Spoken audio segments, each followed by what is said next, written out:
Eu quero abrir a Bíblia aqui no texto de Lucas, no Evangelho de Lucas, no capítulo 9. Nós faremos esta leitura, que é onde basearemos a nossa reflexão dessa noite. A partir do verso 10 ao verso 17. E regressando os apóstolos, contaram-lhe tudo o que tinham feito, e tomando-os consigo, retirou-se para um lugar deserto de uma cidade chamada Betsaida. Sabendo as multidões, o seguiram, e ele os recebeu e falava-lhes do reino de Deus e sarava os que necessitavam de cura. E já o dia começava a declinar. E então, chegando-se a ele, os 12 disseram-lhe: despede a multidão, para que, indo aos lugares e aldeias em redor, se agasalhem e achem o que comer, porque aqui estamos em lugar deserto. Mas ele lhes disse: dai-lhes vós de comer. E eles disseram: não temos senão 5 pães e 2 peixes, salvo se nós próprios formos comprar comida para todo esse povo. Enquanto estavam ali quase 5.000 homens, disse então aos seus discípulos: fazei-os sentar em grupos de 50 em 50, e assim ficaram, fazendo-os assentar a todos. E tomando os 5 pães e os 2 peixes, e olhando para o céu, abençoou-os e partiu-os, e deu-os aos seus discípulos para os porem diante da multidão. E comeram todos, e saciaram-se, e levantaram do que lhes sobejou 12 alcofas de pedaços de pão. Palavras de salvação. Amém? Ó Pai, que as palavras da minha boca e o meditar do meu coração sejam agradáveis na Tua presença, Senhor, rocha minha e Redentor meu. Amém. É um texto bem conhecido este, não? Qual pastor que não falou sobre o milagre dos 5 pães e 2 peixes? Acho difícil não ter alguém falado a respeito desse texto. Meu coração está motivado a falar sobre esse texto, tendo em vista que esta igreja completa 80 anos de vida, de trabalho nesta cidade. E ela tem diante de si grandes desafios, naturalmente. E alguém poderia dizer: o que esperar mais de uma igreja, uma cidade com 60.000 habitantes, e uma igreja desse tamanho? Parece que já preenchemos todas as lacunas, até parece que já saciamos todas as necessidades do povo dessa cidade. Mas não é assim. Não é assim. O mundo de Deus não termina nas fronteiras desta cidade. O mundo de Deus vai além das fronteiras desta cidade e vai muito além das fronteiras da nossa imaginação. Por isso que a palavra de Deus se renova cada dia, para que tiremos dela as lições preciosas para o nosso ministério, para o ministério da igreja, para a vida pessoal de cada indivíduo na sociedade, para todas as idades, de todas as raças, de todas as tribos, de todos os lugares, de todo o mundo de Deus. Aqui nós estamos, e eu gosto da linguagem do Evangelho, quando diz assim que ali estavam reunidas multidões. Alguém diria: mas não era uma multidão só? que estava ali e que queria ouvir a palavra de Jesus, queria aprender mais de Jesus, ou queria a cura. O que queria aquele povo? Ou o que queriam aquelas multidões? E a gente pergunta, que multidões eram essas que estavam ali procurando Jesus, querendo falar com Jesus, querendo ouvir a palavra de Jesus, ou querendo ser tocada por Jesus? Nós identificamos várias multidões. Por exemplo, ali estava uma multidão só de doentes físicos, pessoas com problemas físicos. E nós imaginamos que naquela época, era uma época de muita gente com problemas físicos, caracteristicamente em grande quantidade. Por exemplo, cegos.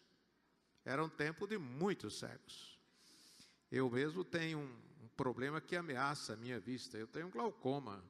Quem já teve glaucoma, quem tem glaucoma, sabe a dificuldade que é conviver com esta enfermidade. E glaucoma é hereditário, a gente não pega assim no ar, né? Mas vem de pai para filho.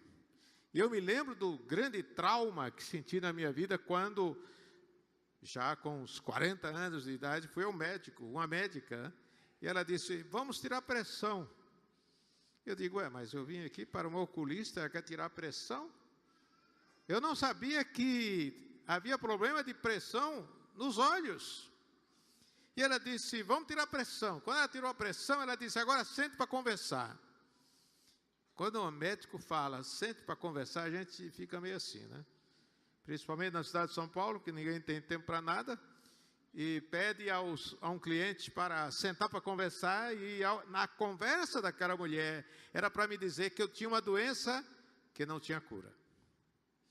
Fiquei profundamente abalado, a princípio, com aquela palavra daquela mulher.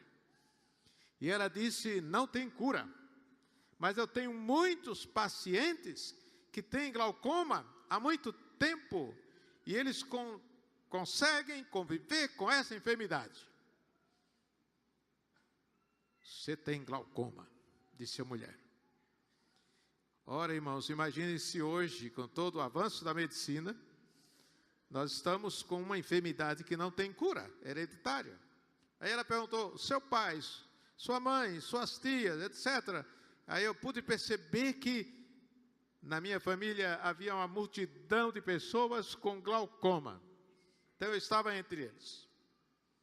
Agora imaginemos no tempo de Jesus, que havia muita gente com glaucoma. Havia muitos doentes, de doenças que hoje são curadas de uma maneira facilitada, mas que naquela época eram doenças para as quais não havia remédio, não havia cura, não havia médico, não havia saída, não havia oportunidade, não havia como curar. E essas multidões de doentes estavam com Jesus, e a multidão de paralíticos estava com Jesus, e a multidão de vítimas da hidropisia estava com Jesus, e a multidão de leprosos estava com Jesus, e a multidão de epiléticos estavam com Jesus, de famintos, de mulheres, de crianças abandonadas, de órfãos e viúvas estavam com Jesus. Estou falando só de multidão de doentes físicos que estavam com Jesus. Agora, há uma coisa interessante nessa experiência, é que estavam com Jesus. O problema é que vivemos num mundo como o nosso, uma sociedade como a nossa, de multidões de enfermos que não estão com Jesus, com doenças que não têm a ajuda de Jesus, a medicina de Jesus, o toque de Jesus, e que estão aí espalhados na sociedade, não nesta cidade, mas no mundo inteiro precisando de Jesus. Há multidões de enfermos precisando de Jesus. Mas não era só multidão de enfermos do ponto de vista físico, havia a multidão de enfermos do ponto de vista moral, que também estavam ali com Jesus. E nós podemos imaginar que naquela multidão deveria ter quantas mulheres de má fama. Lembra que uma vez Jesus teve um encontro com uma mulher de má fama. Agora imaginemos quantas mulheres de má fama estavam ali querendo uma palavra de Jesus para ver se a sua dignidade, se a sua autoestima era recuperada, se a sua vida era recuperada e se haveria esperança para o seu problema. Imaginemos as samaritanas, a exemplo daquela que estava à beira do poço e querendo ali buscar a água para matar a sua sede física, mas encontrou-se com Jesus, que era a água da vida. Imaginemos as prostitutas, os homens tipo Zaqueu, publicanos, que também acompanhavam de Jesus, ou de perto, ou de longe, ou do alto, ou de baixo, mas que estavam atrás de Jesus, querendo algo, uma palavra, uma esperança, um significado, uma reafirmação da vida, ou uma transformação de vida. Então havia doentes físicos, que faziam parte da multidão. Havia doentes morais e havia doentes espirituais, que estavam também ali. Aí nós podemos imaginar quem estaria naquela multidão, né? Aquele momento em que Jesus faz o milagre. Podemos imaginar quantos fariseus estariam ali, querendo alguma coisa, não querendo nada, querendo criticar ou querendo derrubar, querendo pôr Jesus Cristo em situação difícil, com perguntas que tinham outras intenções. Imaginemos quantos zelotas, quantos essênios, quantos saduceus, quantos fariseus, quantos herodianos estavam por ali? Quanta gente sem perspectiva de vida para o presente nem para o futuro. Quanta gente arrebentada, quanta família destroçada, quebrada. Quantos filhos abandonados, quantos filhos sem pais, quantas viúvas que estavam ali com Jesus. Agora vejam uma coisa interessante no texto que nós lemos. Lá no verso 11, o texto sabe o que dizia? E Jesus socorria os que tinham necessidade de cura. Amém? Pode falar amém aqui, reverendo? O senhor, se é que pode, vamos falar amém. E Jesus socorria os que tinham necessidade de algum tipo de cura. Posso imaginar que nesta grande multidão tenhamos pessoas de vários tipos, de vários níveis, de várias culturas, de várias situações, de vários problemas, de várias doenças, e que também precisam de alguma cura, de algum toque de Jesus, do olhar de Jesus, da força de Jesus, do entusiasmo de Jesus, que é vida para os que não têm vida. Agora, se aquelas multidões, né, estavam ali na expectativa, quem sabe até uma multidão de curiosos, né? De curiosos que estavam ali. E Jesus curava a todos, porque Ele não vai curar você. Porque Jesus não curaria o seu problema. Porque Jesus não atenderia a sua situação, seja a situação econômica, financeira, seja a sua situação física, seja a sua situação moral, seja a sua situação como viciado, seja a situação de sua casa, seja a situação da sua família, que no dia dos pais não teve alegria, que no dia dos pais os filhos não puderam abraçar os pais, nem os pais puderam abraçar os filhos, quaisquer que sejam os problemas nessa grande multidão, ainda que ninguém possa resolver o seu problema, mas se Jesus está aqui, Ele vai curar todos que têm necessidade de cura.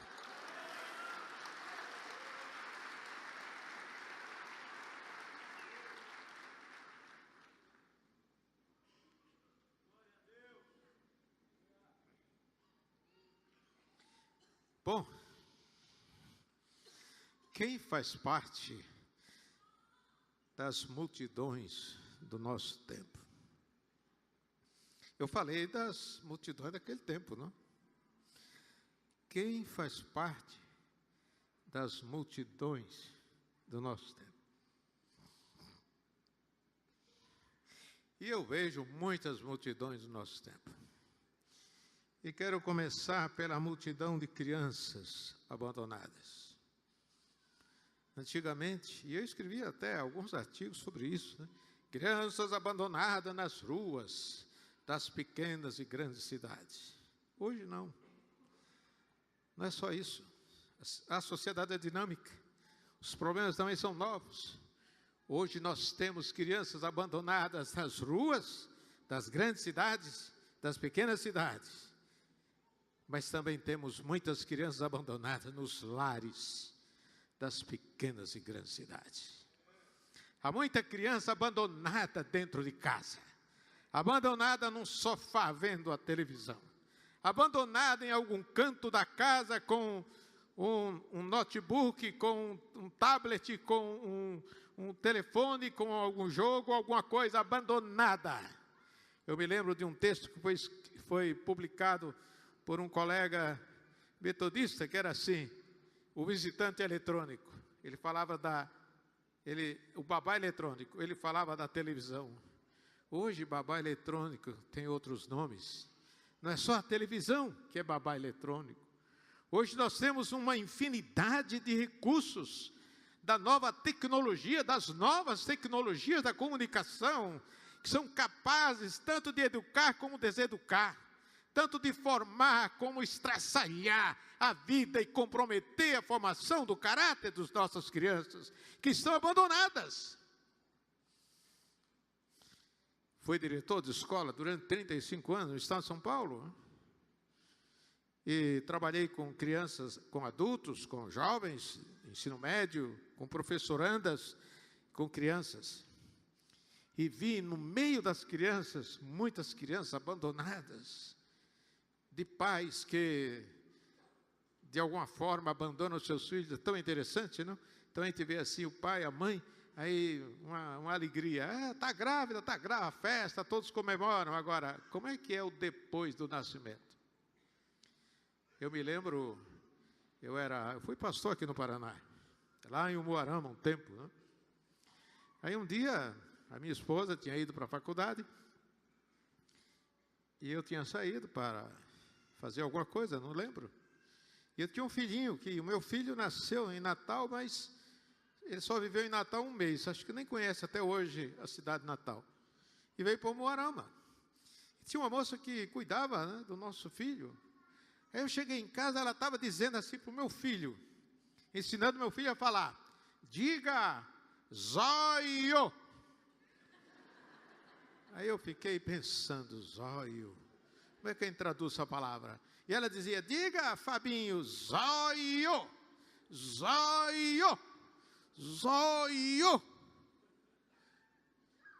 Me dei conta de que com toda a minha formação, a formação da minha esposa, com toda a ajuda da igreja, tinha alguém ensinando a palavra olho, dizendo zóio. E eu percebi ali que meu filho estava abandonado nas mãos de uma pessoa que não tinha condições de educar. E é assim que estão muitos filhos hoje, abandonados nas mãos de pais e mães que muitas vezes têm a melhor formação, têm o melhor dinheiro para pagar alguém para cuidar do filho, mas não é a mãe. A mãe não pode ser substituída por ninguém, nem o pai. Pai e mãe é que educam, pai e mãe é que edificam, pai e mãe é que podem, em nome da palavra de Deus, investir o seu talento, investir a sua inteligência, a sua força para formar os seus filhos. Sem isso teremos milhares de crianças abandonadas. E Jesus quer resolver esse problema na sua casa. Então, crianças abandonadas dentro de casa, na rua, fora da rua. E os jovens? Quantos jovens estão entediados com a sociedade que herdaram? Quantos jovens estão assim, entediados, porque herdaram uma sociedade corrompida? Muitos jovens estão irritados. E às vezes a gente critica os jovens, critica. Mas a pergunta é o que nós deixamos para os jovens. O que nós, pais, estamos deixando para a juventude? Que exemplos eles têm de nós como adultos? Qual é o exemplo que os jovens estão tendo em cada um de nós? E às vezes é de lares cristãos. Um dia, reverendo Adilson, eu pastoreava uma igreja e chegou uma jovem. Pastor, preciso falar com o senhor, mas do gabinete pastoral. Vamos ao gabinete pastoral. Sentamos e ela disse: pastor, eu quero pedir que o senhor permita que os meus pais tragam para cá a cama deles aqui para a igreja. Porque meu pai é presbítero aqui. Quando ele prega, é um encanto. Quando ele ora, é uma bênção. Mas meu pai é uma lástima dentro da nossa casa. Ele bate na minha mãe. Ele bate na minha irmã, que é deficiente física e mental. Ele bate. Na igreja ele é bom. Na igreja ele é santo. É quase pastor. Mas em casa, ele é o diabo encarnado no meu pai. Pois é, irmãos, a gente ouve essas coisas, significa que muitas vezes o nosso exemplo não é o melhor.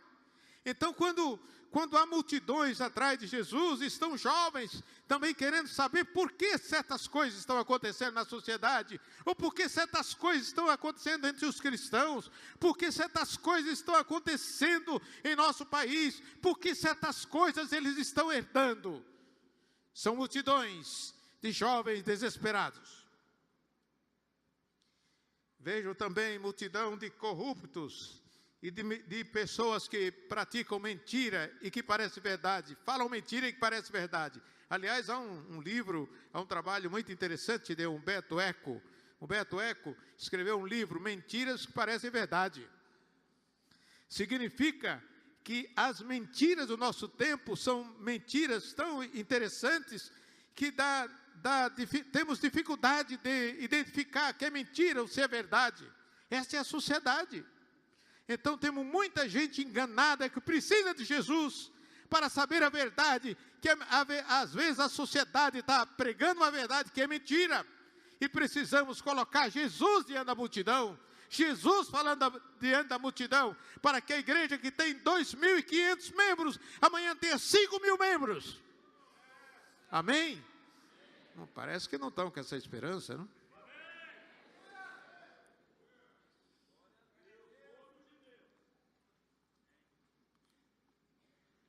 Podemos imaginar que nossa sociedade tem uma multidão de subempregados, pessoas que parecem que são empregadas, mas não são. Temos multidão de desempregados também na nossa sociedade, precisam ser alcançados. Temos multidão de mal empregados, temos multidão de marginalizados, temos multidão de muitos moradores de rua, temos multidão de muitos idosos abandonados e que querem encontrar-se com Jesus porque estão decepcionados com os filhos que têm. Uma vez, desculpe, reverendo, eu fiz um contrato aí de tempo, mas às vezes eu extrapolo o tempo, não pode me dar muito tempo. Fui visitar uma família, né? Ali era o casal, marido, mulher, casa, tudo bonitinho, tudo certo. E tinha a sogra do dono da casa. E a sogra, muito crente, queria sempre conversar com o pastor. Aí falava aquelas histórias, aí vinha a filha e dizia: ô mamãe, deixa o pastor em paz, ele tem uma agenda cheia. Aí vinha o genro, né, e dizia: ô, dona fulana de tal, já morreu também. Então, deixa o pastor, ele não pode ouvir a senhora. E eu disse: um dia eu volto aqui só para ouvir a senhora, e não quero mais ouvir nem o seu filho, nem seu genro. Quantos idosos estão sem voz dentro da casa dos seus filhos, porque não tem casa própria? Quantos estão no quarto pior da casa? Quantos estão na edícula fechada, trancada, sem ventilação? Quantos idosos estão abandonados pela igreja ou pela sociedade? Quantos idosos estão abandonados pelo governo? Quantos idosos estão abandonados pelos corruptos? Quantos idosos formam uma grande multidão e que também querem ouvir de Jesus uma palavra de esperança?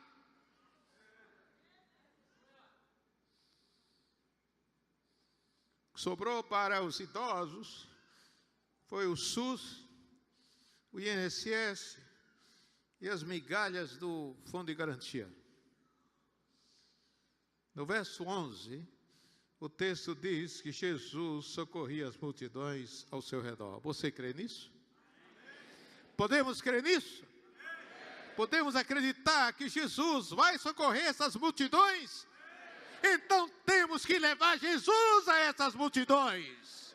Então temos que dar oportunidade a essas multidões de conhecerem a palavra de Jesus, o ministério de cura de Jesus, o ministério de transformação de Jesus. Agora vamos ao que vai tocar para nós. Qual tem sido a solução humana diante disso? Vamos ver o que é que os discípulos disseram, né? Estava ali aquelas multidões, o dia estava acabando, aí os discípulos chegaram para Jesus, parece que estou vendo os discípulos falando para Jesus assim: despede, estou lendo o texto, né? Despede a multidão, para que indo às aldeias e campos, circunvizinhos, se hospedem e haja alimento, pois estamos aqui em lugar deserto.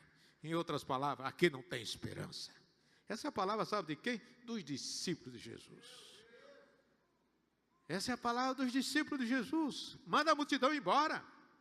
Manda os desempregados embora. Manda as crianças abandonadas embora. Manda buscarem pão em outro lugar. Cura em outro lugar. Não tem mais tempo para cura. Não há mais tempo para alimentar ninguém. Jesus, manda embora. São os discípulos falando isso para Jesus. Sabe qual foi a resposta de Jesus? Olha só a resposta de Jesus: dai-lhes vós mesmo de comer. Não sei se ele falou assim com essa envergadura que eu estou falando, que Jesus era mais pacífico. Mas dai-lhes vós mesmos de comer. Não passe essa missão para ninguém. Não acredite que os políticos vão fazer por vocês o que Jesus pode fazer. Não acreditem que os homens deste mundo vão fazer pelos necessitados aquilo que Jesus pode fazer. Então a responsabilidade é essa que Jesus coloca sobre os meus ombros como pastor de igreja, sobre os ombros de todos os pastores dessa igreja, sobre os ombros de todos os missionários, de todos os professores, de toda a liderança e de todos os crentes. Dai vós mesmos de comer. É a palavra do Senhor. Eu posso imaginar os discípulos tudo assim, balançando a cabeça, não? Mas foi o que Jesus falou. Cabe a você estar de comer. Não passe aquilo que é sua missão para outro fazer. É você que tem que fazer. Sabe o que me faz lembrar quando Deus chamou Moisés no deserto? Lembra da história? Ó Moisés, para libertar meu povo, Moisés. Lembra que Moisés apresentou muita desculpa? Eu sou gago, eu não consigo falar direito. Manda outro, não sou eu. Às vezes nós queremos fazer isso diante de Deus. Vem cantar aqui, cantar igual o Rafael estava cantando aqui. Vem cantar aqui, vem tocar ali. Vem igual aquela criancinha. Manda outro, manda outro. Fazer uma visita, manda outro. Manda quem tem carro, manda quem tem tempo. Como se a missão fosse de quem tem tempo ocioso, fosse de quem somente para quem tem o carro, mas a missão é de todos nós, é para cada um fazer a sua missão. Você pode ser uma bênção na vida do seu vizinho, na vida do seu filho, na vida do seu colega de trabalho, na vida da sua família, mas você pode ser uma maldição, a ponto de sua filha dizer: vamos levar a cama para a igreja, porque aqui não dá para funcionar a fé cristã.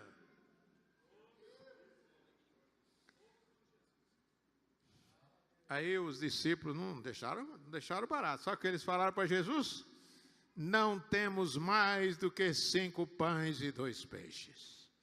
Em outras palavras, se queres uma palavra convincente, não temos mais do que 5 pães e 2 peixes. Não significa nada para uma multidão de 5.000 homens, além das mulheres e das crianças e dos estrangeiros. Mas Jesus disse: fazei-o sentar. E disse: trazei os 5 pães e os 2 peixes. Porque 5 pães e 2 peixes na mão daquele jovem iam morrer, iam apodrecer. iam perder a vitalidade para alimentar alguém. Mas nas mãos de Jesus se multiplica. O que Jesus está perguntando nesta noite, a cada um aqui, o que é que você tem para oferecer para matar a fome de 5 milhões de pessoas, de 50 milhões de pessoas? E talvez você diga, Senhor, eu não tenho nada. Outro, eu sou muito pobre. Outro, eu não sei falar direito. Olha Moisés aparecendo. Ai, vamos ressuscitar Moisés. Ai, manda outro. Aí diz assim, mas eu não tenho nada. Mas você está falando como não tem nada. Você está vendo como não tem nada. Você tem mãos como não tem nada. Você tem pés que caminham como não tem nada. Você tem saúde como não tem nada. Como não tem nada? O que você tem, por menor que seja o valor econômico, por menor que seja o valor, nas suas mãos se acaba, nas suas mãos morre, nas suas mãos não tem benefício, mas na mão de Cristo multiplica-se e os talentos vão salvar milhares e milhares de vidas que estão à beira da morte.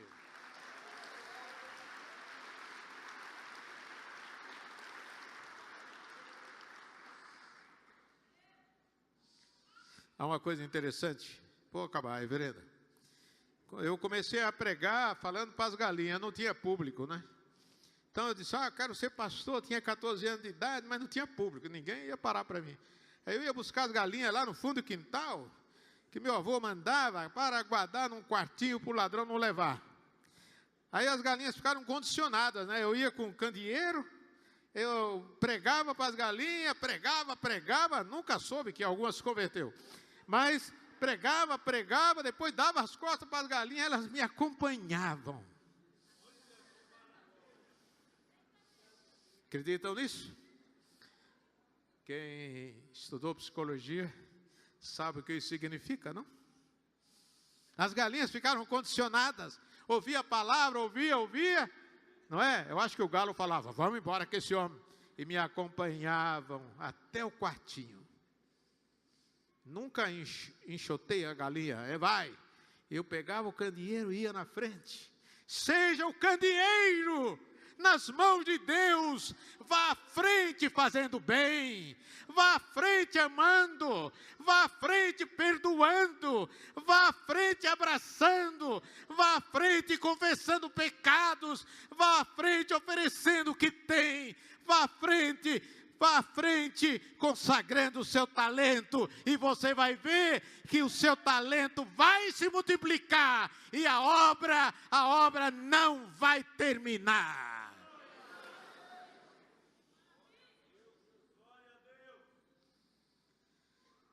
E quando os discípulos levaram os 5 pães e os 2 peixes, Jesus os abençoou. Significa que se ele não abençoa a sua decisão, se ele não abençoa a sua boa vontade, se ele não abençoa o seu talento, tudo poderá ser em vão. Mas Jesus quer abençoar. Mas primeiro você tem que entregar. Você tem que entregar o seu talento. Tem que consagrar sua vida, sua boca, sua fala, seu canto, suas mãos, seus pés, seus olhares, sua vontade, seu testemunho, sua convicção de fé. Consagre diante de Deus, do altar de Deus, e as obras do Senhor se multiplicarão, e milhares serão abençoados para a glória do Senhor. Amém? Amém. Que assim Deus nos ajude.